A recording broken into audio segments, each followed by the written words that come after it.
Hey everybody, Aaron J. Anderson here. Last night we did our first YouTube stream show called Behind the Photo. Me and David Osler is hosting that, and you could check the first episode out over on his channel. I'll put the links in the description. In that episode last night, I actually went over the Osmo Pocket and how I was using it for some B-roll for a commercial. So check that out. And after that show, I don't know if it was last night or in the morning, my friend Ramon actually texted me and says there's an update to this. I wish I would have known that last night.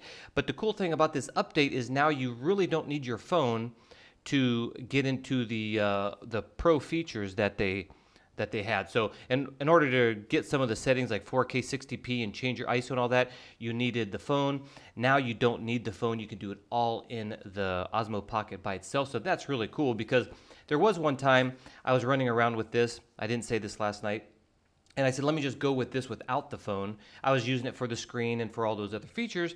Left it back at my bag, and I wish I would have had it to change a setting. I was like, got to go all the way back and get it. So now you don't. So we're going to go over some of the features that this new update comes with. And right here you can see it added pro settings with using the Osmo Pocket with the DJI Mimo. Added options to switch between AFC, that's autofocus continuous, or autofocus single when using the Pocket camera.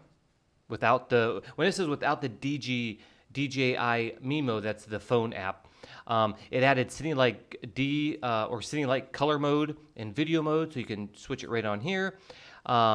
Fixes issue after powering off. The gimbal attitude of some devices was an abnormal position to fit into the cover. That didn't happen to me, but that's fixed.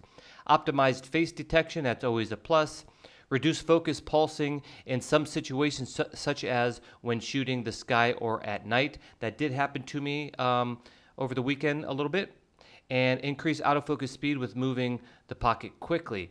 And it says some notes here, using calibration after updating the firmware. If the update fails, restart the Osmo. So after I did the update, I just set it on the desk. You guys can't see it. And I did the auto calibration, and everything seems to work. So once we turn this on,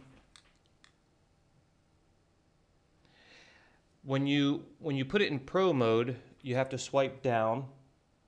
And then when you get to the settings, I think you come over here. And it says Pro Mode. You can't see that maybe. You click on Pro Mode, and you're in Pro Mode. And the way to know Pro Mode is, I took it off of Pro Mode because I was in Pro Mode. Pro Mode, okay. And then you're going to see a little yellow icon on here letting you know that you're in Pro Mode.